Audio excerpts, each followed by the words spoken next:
and welcome to Illustrating Stories, a series where I read short stories and poems while creating an illustration.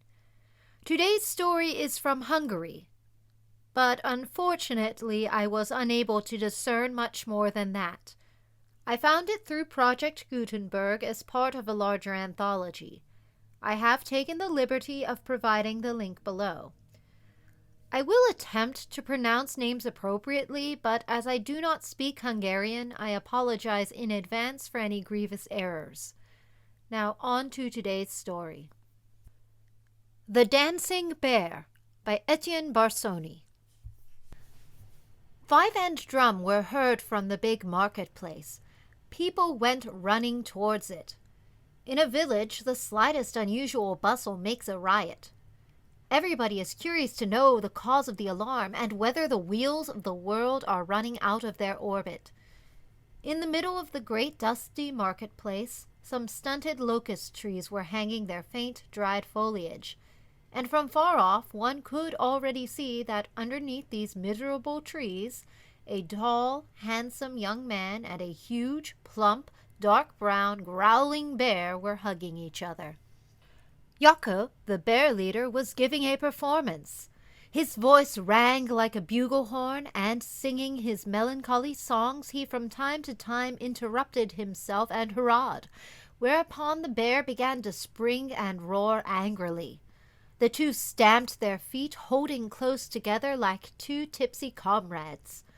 But the iron-weighted stick in the young man's hand made it evident that the gigantic beast was quite capable of causing trouble, and was only restrained from doing so because it had learnt from experience that the least outbreak never failed to bring down vengeance upon its back. The bear was a very powerful specimen from Bosnia, with thick brown fur and a head as broad as a bull's. When he lifted himself up on his hind legs, he was half a head taller than Yoko, his master. The villagers stood round them with anxious delight, and animated the bear with shouts of "Jump, Ibrahim! Hop, Ibrahim!" But nobody ventured to go near. Yoko was no stranger to these people. After every harvest he visited the rich villages of Banat with his bear. They knew that he was a native of the frontier of Slavonia, and they were not particularly keen to know anything else about him. A man who leads such a vagrant life does not stay long in any one place, and has neither friends nor foes anywhere. They supposed that he spent part of the year in Bosnia, perhaps the winter, visiting, one after the other, the Servian monasteries. Now, in midsummer, when he was least to be expected, they suddenly hear his fife and drum. Ibrahim, the big old bear, roused the whole village in less than a quarter of an hour with his far-reaching growls. The dogs crouched horror-struck, their hair standing on end, barking at him in fear and trembling. When Yoko stopped at some street corner, or in the marketplace, and began to beat his rattling drum, the bear lifted himself with heavy groans on his hind legs, and then the great play began, the cruel amusement, the uncanny, fearful embracings which one could never be sure would not end fatally, for Yoko is not satisfied to let Ibrahim jump and dance, but whistling and singing, grasps the wild beast's skin and squeezes his paws, and so the two dance together, the one roaring and groaning, the other singing with monotonous voice a melancholy song.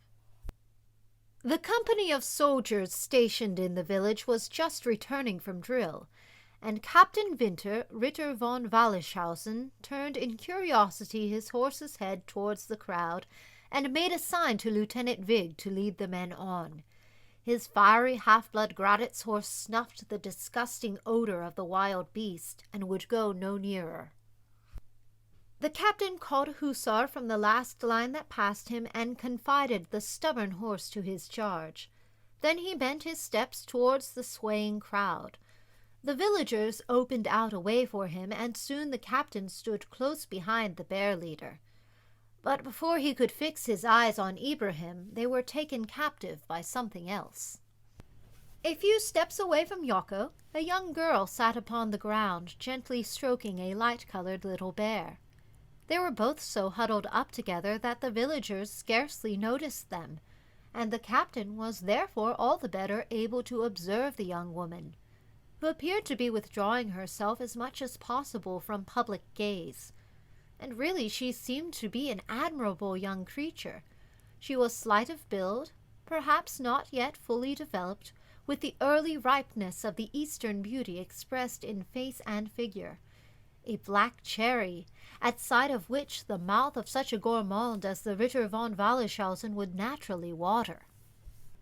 Her fine face seemed meant only to be the setting of her two black eyes. She wore a shirt of coarse linen, a frock of many-colored material, and a belt around her waist. Her beautifully formed bosoms, covered only by the shirt, rose and fell in goddess-like shamelessness.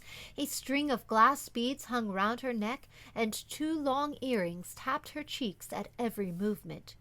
She made no effort to hide her bare feet, but now and then put back her untidy but beautiful black hair from her forehead and eyes, for it was so thick that if she did not do so she could not see.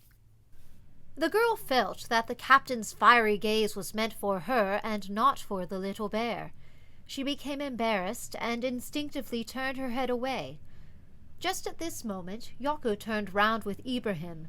The tall Servian peasant let the whistle fall from his hand, and the wild dance came to an end.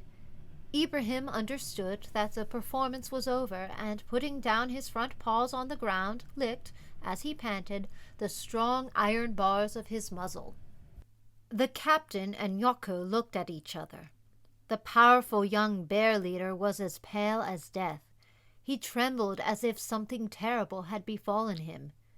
Captain Vinter looked at him searchingly. Where, he asked himself, had he met this man? The villagers did not understand what was going on, and began to shout, "Zorka! Now, Zorka, it is your turn with Marischka!" The cries of the villagers brought Yoko to himself, and with a motion worthy of a player, he roused the little bear to its feet. Then he made signs to the girl. Being too excited to blow his whistle, he started singing and beating the drum. But his voice trembled so much that by and by he left off singing and let the girl go through her performance alone. Then the captain saw something that wrought him up to ecstasy. Zorka was singing a sad Bosnian song in her tender, crooning voice, and dancing with graceful steps round the little bear, who, to tell the truth, also danced more lightly than the heavy Ibrahim, and was very amusing when he lifted his paw to his head as Hungarians do when they are in high spirits and break forth in hurrahs. Captain Vinter, however, saw nothing but the fair maid, whose pearly white teeth shone out from between her red lips. He felt he would like to slip a silk ribbon round her waist, which swayed as lightly as a reed waving to and fro in the wind, and lead her off as if she were a beautiful colored butterfly. Zorka grew tired of the sad, melancholy song, and began to dance wildly and passionately. Perhaps her natural feminine vanity was roused within her, and she wanted to show off at her best before the handsome soldier. Her eyes sparkled, a flush spread from time to time over her face. With her sweet voice she animated the little bear, crying, "Marischka! Marischka, jump!" But after a while she seemed to forget the growling little creature altogether, and went on dancing a kind of graceful fandango of her own invention. As she swayed, it seemed as if the motion and excitement caused every fiber of her body to flash out a sort of electric glow. By the time the girl flung herself, quite exhausted, in the dust at his feet, Captain Vinter was absolutely beside himself.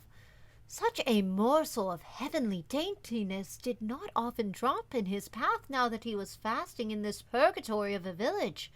His stay there has been one long Lent, during which joys and pleasures had been rare indeed. It began to grow dark. At the other end of the market-place, several officers were on their way to supper at the village inn where they always messed. The captain turned to the man and woman in possession of the bears, and ordered them in no friendly tone to go with him to the inn as his guests. Yoko bowed humbly like a culprit and gloomily led on his comrade Ibrahim. Zorka, on the contrary, looked gay as she walked along beside the light-colored bear. The captain looked again and again at the bear leader walking in front of him. "Where have I seen this fellow before?" he kept asking himself. His uncertainty did not last long. His face brightened. "Oh, yes, I remember," he inwardly exclaimed. Now he felt sure that this black cherry of Bosnia, this girl with the waist of a dragonfly, was his. The inn, once a gentleman's country house, was built of stone. The bears were lodged in a little room which used to serve the former owner of the house as pantry, and were chained to the strong iron lattice of the window. In one corner of this little room, the landlord ordered one of his servants to make a good bed of straw. "The captain will pay for it," he said. When everything was ready in the little room, the captain called Yoko and took him there. He knew that what he was going to do was not chivalrous, but he had already worked himself up to a blaze of excitement over the game he meant to play, and this fellow was too stupid to understand what a hazardous piece of play it was. When they were alone, he stood erect before the bear leader and looked fixedly into his eyes. "You are Yoko Hitch," he said. "2 years ago you deserted from my regiment." The strong, tall young peasant began to tremble so that his knees knocked together, but could not answer a single word.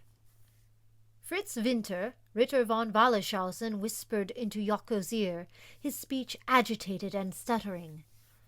"You have a woman with you," he said, "who surely is not your wife. Set her free. I will buy her from you for any price you ask. You can go away with your bears and pluck yourself another such flower where you found this one." Yoko stood motionless for a while as if turned into stone. He did not tremble any longer. The crisis was over. He had only been frightened as long as he was uncertain whether or not he would be instantly hanged if he were found out. "In Bosnia," he answered gloomily. "There was only one such flower, and that I stole." Before a man who was willing to share his guilt, he dared acknowledge his crime. In truth, this man was no better than himself. He only wore finer clothes. The captain became impatient. "Are you going to give her up or not?" he asked. "I do not want to harm you, but I could put you in prison and in chains, and what would become of your sweetheart then?" Yoko answered proudly. "She would cry her eyes out for me. Otherwise she would not have run away from her rich father's house for my sake." "Ah," thought the captain, "if it were only that! By degrees I could win her to me." But it was not advisable to make a fuss, whether for the sake of his position or because of his wife who lived in town. "Yoko, I'll tell you what," said the captain, suddenly becoming calm. "I am going away now for a short time. I shall be gone about an hour. By that time everybody will be in bed. The officers who sup with me, and the innkeeper and his servants will all be sound asleep. I give you this time to think it over. When I come back, you will either hold out your hand to be chained, or to receive a pile of gold in it. In the meantime, I shall lock you in there because I know how very apt you are to disappear." He went out and turned the key twice in the lock. Yoko was left alone. When the hour had expired, Captain Vinter noisily opened the door. His eyes sparkled from the strong wine he had taken during supper, as well as from the exquisite expectation which made his blood boil. Yoko stood smiling submissively before him. "I have thought it over, sir," he said. "I will speak with the little Zorka about it." Ritter Vinter now forgot that he was speaking with a deserter whom it was his duty to arrest. He held out his hand joyfully to the Bosnian peasant and said encouragingly, "Go, speak with her, but make haste. Go, instantly." They crept together to the pantry where the girl slept near the chained bears. Yoko opened the door without making a sound and slipped in. It seemed to the captain that he heard whispering inside. These few moments seemed an eternity to him. At last the bear leader reappeared and, nodding to the captain, said, "Sir, you are expected." Captain Vinter had undoubtedly taken too much wine. He staggered as he entered the pantry, the door of which the bear leader shut and locked directly he had entered. He then listened with such an expression on his face as belongs only to a born bandit. Almost immediately a growling was heard, and directly afterwards some terrible swearing and a fall. The growling grew stronger and stronger. At last it ended in a wild roar. A desperate cry disturbed the stillness of the night. "Help! Help!" In the yard and round about it the dogs woke up, and with terrible yelping ran towards the pantry, where the roaring of the bear grew ever wilder and more powerful. The rattling of the chain and the cries of the girl mingled with Ibrahim's growling. The neighbors began to wake up. Human voices, confused questionings were heard. The innkeeper and his servants appeared on the scene in their night clothes, but, hearing the terrible roaring, fled again into security. The captain's cries for help became weaker and weaker. And now Yoko took his iron stake, which he always kept by him, opened the door, and at one bound was at the side of the wild beast. His voice sounded again like thunder, and the iron stick fell with a thud on the bear's back. Ibrahim had smelt blood. Beneath his paws a man's mangled body was writhing. The beast could hardly be made to let go of his prey. In the light that came through the small window, Yoko soon found the chain from which not long before he had freed Ibrahim, and with a swift turn he put the muzzle over the beast's jaws. It was done in a twinkling. During this time Zorka had been running up and down the empty yard crying in vain for help. Nobody had dared come near. The following day, Captain Fritz Vinter, Ritter von Wallershausen, was lying between burning wax candles upon his bier. Nobody could be made responsible for the terrible accident. Why did he go to the bears when he was not sober? But that very day the siren of Bosnia danced her wild dance again in the next village, and with her sweet melodious voice urged the light-colored little bear, "Marishka, jump! Jump!" Thank you so much for tuning in to the third episode of Illustrating Stories. This series is inspired by Bailey Sarian's Murder, Mystery, and Makeup Mondays and Robert Welsh's Ghost Stories and Makeup. I have provided links to their channels as well as a list of equipment and art supplies used in the description box below. I look forward to visiting with you on the next episode of Illustrating Stories. Goodbye.